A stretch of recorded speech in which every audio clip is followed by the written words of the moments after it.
Hey everyone, welcome back to Agency Forward. I am Chris Dubois, and this is episode 100. So I'm not going to spend a ton of time talking about the milestone, but I will just say this: when I started the show, I had a simple, thesis. I guess that most agency owners are way better at doing the work than they are at getting the work, and so 100 episodes later, kind of looked at that again and it kind of hasn't changed. What has changed is how specific that I can be about why, because I've now coached dozens of agency owners over the last few years. And the ones who have broke through, right? The ones who went from referral dependent to actually generating leads on purpose. They didn't do it by just doing more stuff, right? They did it by getting really specific and doing some certain things differently. More activity is not going to fix a bad strategy, but better decisions will. So today, I'm giving you 10 lead gen tips that come directly from working with agency owners who have figured it out, who we've worked together. We have mapped this out. I have then replicated some of those same things with other clients to get more validation that these things work. They're not just like hacks, right? These are actually, they're not like the trendy tactic that you're using on LinkedIn. It's like these are actual levers that if you apply them and you actually put in the focus and you can figure out those specific variables for you in order to get this right, like this is what's going to work across different services, different price points, right? Different audiences. As if you can actively put in the effort to these things, they will have a dramatic impact on your business. So let's hear from our sponsor, then cue the music. Lead gen is the hardest part of running an agency. For most, it's unpredictable, it's slow, and it's usually expensive. Gia flips that. It's the all-in-one growth platform that turns your existing relationships and client work into a steady pipeline. Gia automates lead gen, follow-up, and content, and it's all from the work you're already doing. You can check it out and get some free bonuses at getgia.ai/dynamic agency. And now, episode 100, 10 lead gen tips for agency owners. It's easier than ever to start an agency, but it's only getting harder to stand out and keep it alive. Join me as we explore the strategies agencies are using today to secure a better tomorrow. This is Agency Forward. All right, diving into tip 1, nail your positioning and niche. All right, combining those, and yes, the positioning guy is going to talk positioning as an important one, but I'm starting here because nothing else on this list will work if your positioning is unclear. When your positioning is fuzzy, right, marketing becomes this like massive exercise in frustration. You start writing content that applies to anyone. You're showing up in conversations where nobody will remember what you actually do. You're spending money on ads that attract the wrong people. And then you look at the results and you're like, oh, I guess marketing doesn't work for agencies. But marketing works fine. It's your positioning didn't. You were testing the wrong positioning. Now, on the niche side, right, niche selection gives you this filter. And filters can work in both directions. Right? A good niche is going to tell the right people, like, this is for you. But it also tells the wrong people, this isn't for you. Right. We want that because both of those are doing like something super valuable for our business. Because when someone sees our content and thinks that's not for me, that's still a win. Right. That person was never going to buy. And so you just saved yourself a discovery call that's probably going to go nowhere. Most people, though, will skip the brand association piece of niching and positioning, right? If you can tie yourself to the people and the companies that your audience already knows and trusts, right?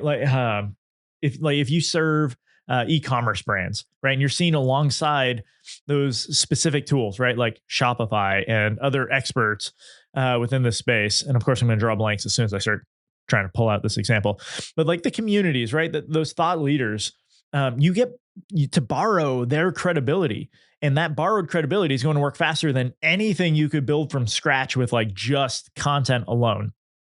You want to be seen in the right circles alongside the right people, because these create the signals, right? That you like belong in this room, and you don't even need to say a word. Just seeing you in this room with these people gives you that credibility. Okay. That is part of positioning, right? Positioning lives in the mind of the buyer. And so when you can create those associations so that you put yourself in a box, it is only going to help you. And so you need to be thinking about this right now. Um, Also, positioning isn't just a like a one-time decision that you make and move on. I see that happening way too much. It needs to get sharper over time, right? Every conversation, every client, like everything that you are doing, right? These that pulls stuff in. These are all market signals. And so you need to pay attention to them because your positioning should get more specific the longer you're in business. It should never get more generic. And I do see that happening with a lot of agencies that I'm following. Okay. So that's tip one. Tip two is finding the right room. Now, I recently did a podcast episode on this because I was finally able to like put into words what this was because the clients who were just crushing it the most, they had figured this part out. It was the market access piece. It's underrated, right? Most agency owners are like, think about lead gen in terms of channels. Like, should I be on LinkedIn? Should I try YouTube? What about cold email? But it's a wrong question, right? The what you should be asking is, where does your audience actually congregate, right? Where are they actually showing up? So I want you to think through, like, what is the specific room? A Facebook group, right, with 5,000 members who are all your ideal client. That would be great. A Slack community where your buyers hang out. It could be a niche conference, right, with like 200 people that they're the right people and they show up every year. It could even be, right, a specific influencers audience that just happens to overlap with yours, right? Adjacent service provider. Because when you can find that other person, right? Say it's an influencer, they're posting on LinkedIn. They have people in their comments already. When you jump in and start commenting on those comments, you become known to these people. And very few people are actually doing that, engaging people in the comments. But we can't. There's nothing stopping you from just jumping in there, providing some advice. Obviously, don't go in selling everything because that influencer is probably going to block you. But if you're just jumping in, being helpful, like there's no reason for someone to not want that to happen. It's giving them more engagement in their own posts. And if you're an adjacent service provider, then you're not in competition. They don't have anything to worry about, and you can actually help them. We want to find these rooms too, because finding that room is going to eliminate excuses, right? When you're posting on LinkedIn and nothing happens, like people will just generally blame the algorithm. And honestly, it's probably the algorithm's fault. We can all blame the algorithm, but you can say like, oh, my reach is down, right? But the challenge with that is like, if you say half your audience or half your connections on LinkedIn are not your ICP, and they're the ones who are served your content first. If they don't engage with it, LinkedIn says, oh, this post sucks. I'm not going to send it to other people. Yeah, that's a problem because you don't even know that whether your audience is seeing this or not. But when you can find the exact room and you know the people in that room are your ICP, then it's much easier to say, okay, this post actually does suck if people don't engage, right? It's not a question of whether the right people are seeing it. Now it's just, is this resonating with the people I want to see? All right. What else do I need to tell you about finding the room? We want that feedback, right? Really, the next tip is moving fast, but staying on this one for a second, when you know the room that you're marketing to and you're in there, it means you can learn way faster because you're actually seeing how people are engaging with your content. And so the time between like, I think this will work and I know this works drops from months to weeks. And so if you can find the room first, you'll be much more successful. Then worry about like the channel and all of the optimization, what tactics you need for this channel or that channel. But like find the room where they're hanging out. So, okay, moving into tip 3, move fast. Velocity is a competitive advantage. It is one of the last competitive advantages people talk about. I think culture is the ultimate because it's very hard to copy a company's culture. But speed is still there as like one of those those top advantages. If you can move faster than everybody else, I mean, that's huge. With technology coming out though, right, this is going to become less and less so. The speed, I think, will come down to who is making the fastest decisions in order to apply things. Picture like two agencies, right? One takes 2 weeks to put out a piece of content. Or like running an outreach campaign, right? The other one can do it in a day. Like they just try it out. That's potentially like 14 more times like that they can be getting that out in the same amount of time as the other agency, right? If it takes you 2 weeks to do that blog post, but I'm doing a blog post a day for 14 days. And yeah, these might not be the best blog posts, but I'm going to learn a lot of stuff from doing this, right? I've got 14 data points. I should know what works and what doesn't. And obviously someone's going to criticize that idea, but it's a general concept, right? If you can move faster, you can test things faster. Speed generates faster like feedback loops. And that also helps you gain faster confidence, right? And that confidence matters a lot in sales, which actually we'll come back to that later. But like I see this trap constantly. Agency owners will convince themselves that they have this structural problem. Like I just need better SOPs or a system. I need to automate this first. And so they spend like 3 weeks building some content system before they have published a single post. They'll design like the workflow within their CRM, but they haven't sent out a single outreach email. That is just procrastination, right? And some people are perfectionists and they want this all to be great. But so like I can say this with love because I've done it too, but you almost never have a structural problem. You have a speed problem. You're overthinking, you're over planning, but then you're likely under executing. Okay. Done beats perfect every time. Get it out, see what happens, iterate. The learning can only happen when you start to ship. And so you need to get to that. All right. Tip 4 on my list is be generous. Show up to help, not to sell. I know some people will roll their eyes at that. I get it, right? You're in business to make money, but that generosity, I promise you, will help you make more.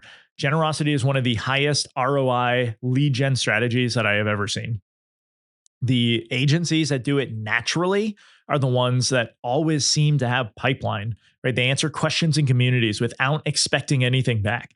They share an insight that took them like years to learn, and then they give it away for free in a LinkedIn post, right? They help someone troubleshoot a problem even when there is zero chance that they will become a client.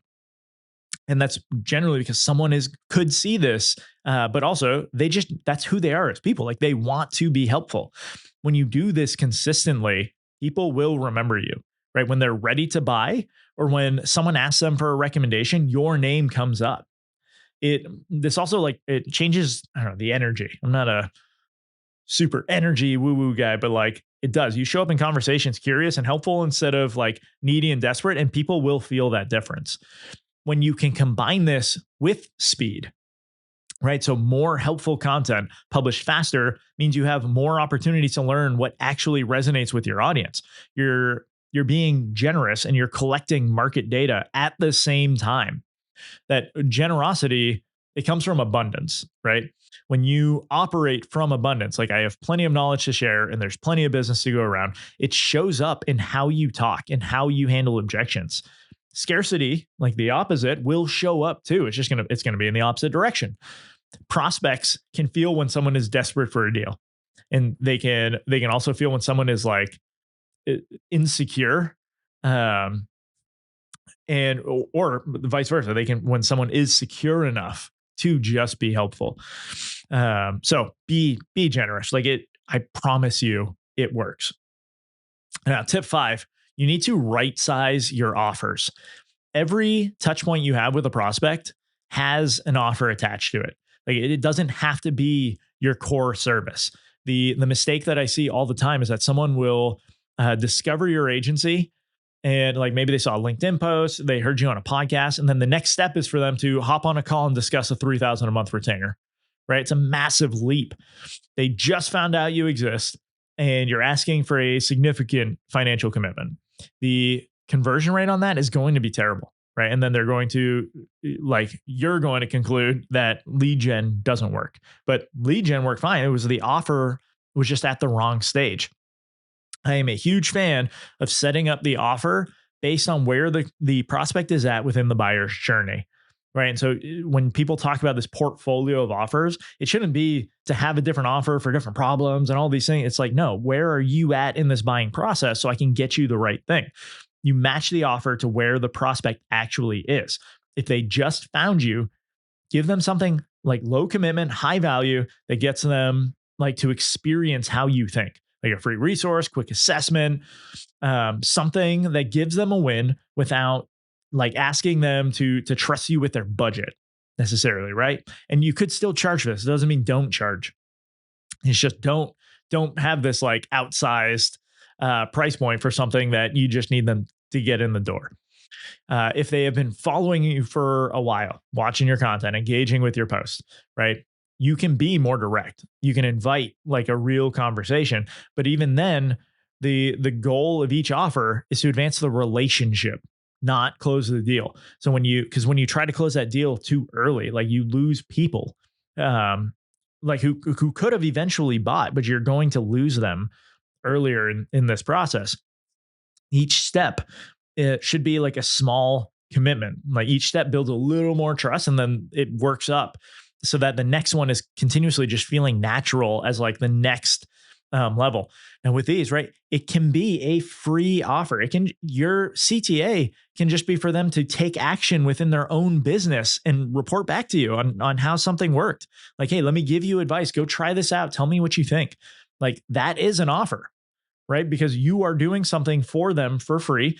They're going to come back. Like you need to be thinking differently about how you're providing value to everyone. And the agencies that are crushing it, that I'm working with, and the ones that I am just seeing out in the wild, like they're doing things like this.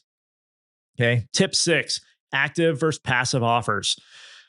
Most agencies will default to the wrong type of offer within their lead gen strategies. Now, a passive offer, right? You give the prospect something and then they do the work. And so it's an ebook, a template, a video series, checklist, right? Something like that where they get the result as long as they put in some effort. The problem is that most people don't put in the effort, right? They're going to download that PDF, maybe skim the first page, and then they forget about it. So you've got their email, but you didn't actually build any trust or get them to want to take action to the next step. With an active offer, right? You do the work for them. This is like an audit of their current setup, a done for you analysis. Maybe you're doing a live workshop where you solve their actual problem in real time.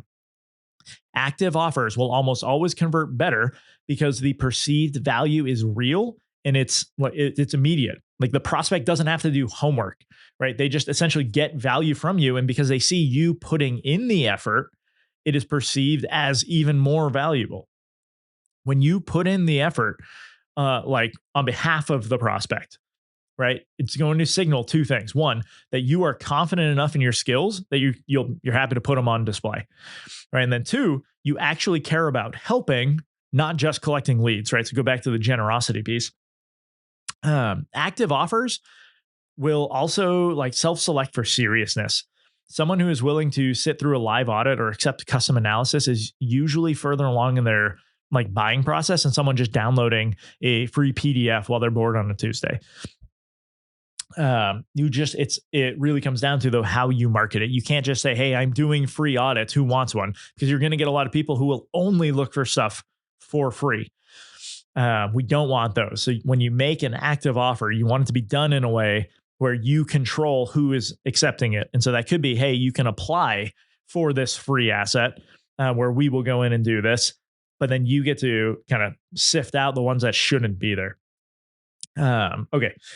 Passive offers, they do have their place. I feel like everything I just said makes it sound like passive offers suck, but like passive offers can be awesome, right? Because you have leverage with them. You've built it once and now you get to keep putting it out there in the world. These things do solve the problem the same way that an active solution would, but because they're the ones putting in the effort, it doesn't feel as valuable. But you could get the same result, right? If someone doesn't know what to publish in their content calendar, I can either give you a guide, give you like an AI tool where like you answer some questions and it'll fill this in, or I can look at your business, study it, and go build a calendar for you, right? So passive versus active, but they both solve the same situation.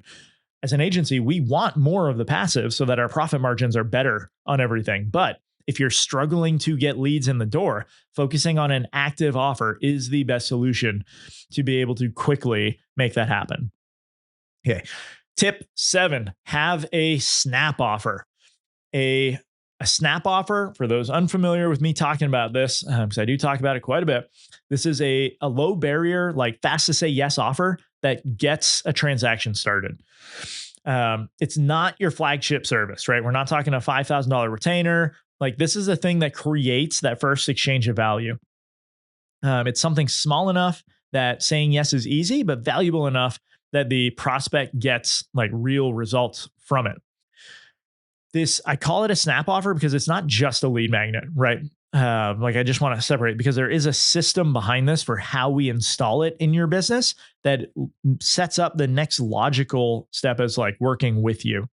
The hardest part of any business relationship is that first yes. Because before that first transaction, like, you're a stranger, and yes, someone can listen to podcasts, they can like follow you, they can learn some stuff, but like, they haven't worked with you. The psychology behind the snap offer is what shifts that completely. Think about your own buying behavior with this, right? Once you have bought from a company, even like something small, you are way more likely to buy again. You've already like made the decision that this company is worth your money. And so even if the product was like, maybe you were hoping it was a 10, but it was a 9 or an 8, like, it's still easier to say, well, at least I trust what they're able to do. Like, I know something about them, rather than going to try someone else that's brand new. They will likely continue with you because they know what to expect. Now, with a snap offer, the idea is that we're not solving like a big problem. Your core offer should solve like the massive core problem that they have. But within that problem, there are a series of symptoms that show up in their business. These people, the prospects who are coming to you, should know and see these symptoms every day, right? These are things that they have to deal with that are super annoying and frustrating. If you can pick one of those symptoms and alleviate that pain from them, that is the symptom that your snap offer should solve. This way, when you go into the thank you page video that couples with your snap offer, you get someone to basically watch this video after they access the offer, and you say, hey, check it out. We have there's a whole script in the download. Go to snapoffersystem.com. You can get this for free. It's a full workbook to like get you through this piece. But the idea on the thank you page is like, you congratulate them for getting this offer, build some credibility, tell them why they should actually trust you for this, then guide them through what they just got, right? Hey, we're going to solve for this. This is everything you're getting in this guide. Maybe it's like, we're actively going to do this for you, or passively here. And then the next step is you have to show them how this one symptom is a very small part of the bigger problem that they still have to deal with. And so you show them that problem. And if you can express this and explain it in a way that they say, oh yeah, I do have that problem, you now have built up more trust. And then the last part of this video is you invite them to book a call. This has booked a lot of calls for my clients. When you can find the right snap offer and you get it right because you have nailed down the problem that you know they have, it is very easy for this process to work. Okay, so go get that again, snapoffersystem.com, and get access to that. Okay, tip 8. Now, this one's kind of moving into like the sales process, because I do think this is a critical piece that a lot of agencies miss. So tip 8 is to track objections and then categorize them. Almost nobody does this consistently, but it's one of the simplest things that you can do to improve your close rate. It also very much helps your marketing. Every question that a prospect asks in a sales call is an objection, right? It might not sound like one. It might sound polite, like, how long does this usually take? Do you work with companies our size? What happens if we don't see results? Like, all of these are objections, right? Every one of those questions is a friction point that is slowing the buying decision. You need to stop treating these like one-offs and start treating them as data. Get a simple system going, right? Just a spreadsheet works. You can do a Slack channel, like a notes, whatever. But after every sales call, write down every single question that the prospect has asked and every concern that they raised. And then you start bucketing them: pricing objections, timing objections, confidence concerns, right? Anything, fear concerns. Um, Even if they're worried about fit, like capture those in those buckets, but get their exact words. Over time, you will be able to see patterns. Use AI to like analyze this. Right? They can go through the recordings of your sales calls, which that's another one. If you're not recording your sales calls, please start doing that. Especially with the fact that you can do this for essentially free now. Grab those transcripts, feed them to AI, have it build like all of these objections into the buckets for you. If 70% of your prospects um, are raising like pricing concerns, right? Then you can get ahead of this problem by being more clear in the pricing, like on your website. Maybe it's because you don't have pricing on your website and that's all it takes. Maybe it's they don't see the value, right? It's rarely an actual pricing concerns. If someone shows up with a problem that they really want solved, and you can prove that you have the exact solution they need, right? And they know the value of that solution, then they will buy it. But there's always some like there's risk in there. There's like confidence issues, all these different things. But if you can get in front of that, right, figure out the underlying reason why they're even asking for that, then you can start prepping people in the conversation. You can ask questions that lead them to already knowing what they should be asking and talking about. And you can now speed up your sales cycle by skipping some of these points entirely. Okay, but it's this objection data that's going to tell you where to look. Without it, you're just guessing. And so I would not recommend that. Now, tip 9, build an objection-driven content system. Okay, so I guess I got ahead of myself in the last one, but you're okay. You're still with me. This is like where tip 8 starts to pay off, right? Those objection buckets are your content calendar, right? Every question is another piece of content. One of the things that I've had a client do that worked well they got positive feedback from this from prospects, was creating an FAQ that goes in the invite for a discovery call, right? And so someone books a call with you, and in there is a link that's like, hey, here's some questions that we are frequently asked on this call, and we just want to give you our answer now. And so then they have had some people who say, hey, thank you for sending that. This is not a fit for me, right? And so we at least save time on that call.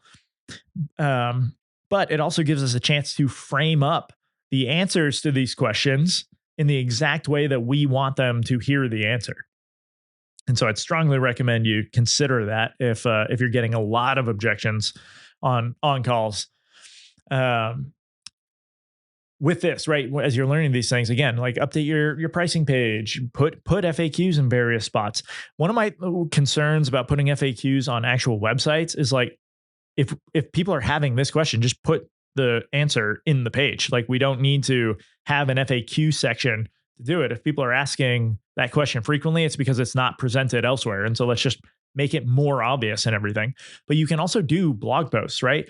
And so now say someone brings up or even LinkedIn posts, but someone brings up an objection, you can send them a blog post later. It says, hey, we actually just wrote this.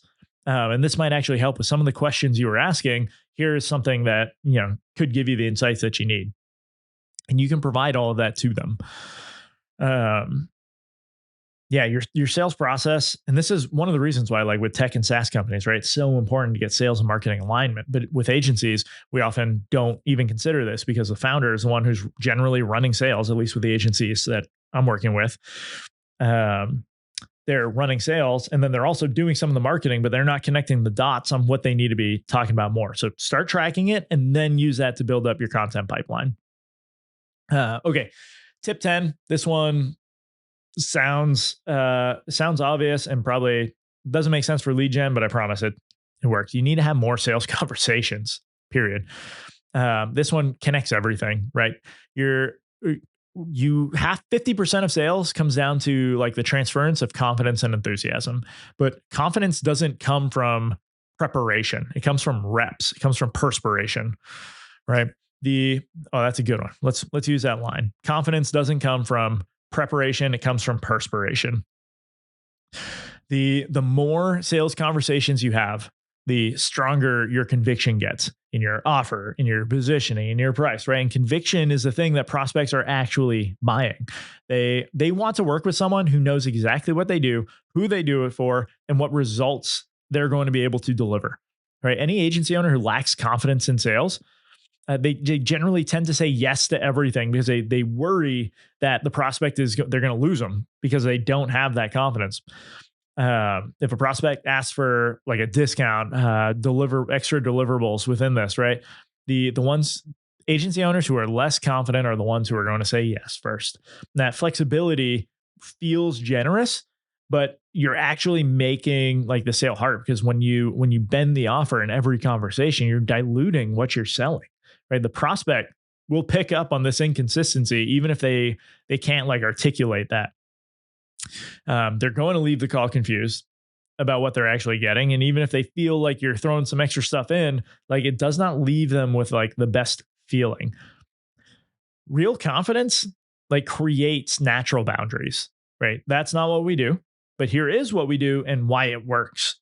And when you can say that clearly and calmly, right? Like you're not flinching when you say it, prospects will start trusting you because you look like someone who has done this before. Sales confidence compounds. Every conversation should be teaching you something, right? All those objections are going into your content system, but they're also making you sharper because every no is going to give you like some data and you can come back, you can tweak things. Every yes is going to like reinforce that your like your offer, your price, your positioning are actually working. The like volume of conversations isn't just like a lead gen metric. It is the training regimen that you need. Okay. All right.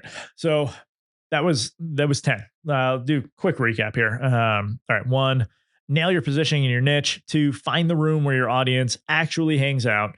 3, move fast. 4, be generous. 5, right size your offers to match the buyer's stage. 6, lean towards active offers over passive ones, especially if you need business quickly. 7, have a snap offer ready. 8, track and categorize your objections. 9, build your content system around those objections. And then 10, have more sales conversations. All right. These aren't like 10 separate tactics that you can cherry pick, right? They all reinforce each other. Your speed builds confidence. Confidence improves how you present offers. Your better offers are going to generate more conversations. And then those conversations generate more objection data. Your objection data is going to feed your content, right? And then content pre-handles everything and brings in warmer leads, right? It just keeps compounding. 100 episodes of this show. If there's one thing that building dynamic agency OS has taught me, it's that the agencies that grow are the ones that commit to process. Not the ones who find like that one magic trick, but the ones who do these things consistently, who build the reps, who stay in the room. If this episode was useful, please share it with agency owners who are stuck in lead gen, right? I think a lot of you have seen the ones who like referral reliance is a huge thing, right? Give this to them. Just help them out. Leave a review if you haven't. And tell me like which of these 10 are you going to implement first, right? Find me on LinkedIn, hit me up, shoot me an email, right? This is Agency Forward. I'm looking forward to the next 100 episodes, and I will talk to you guys next week.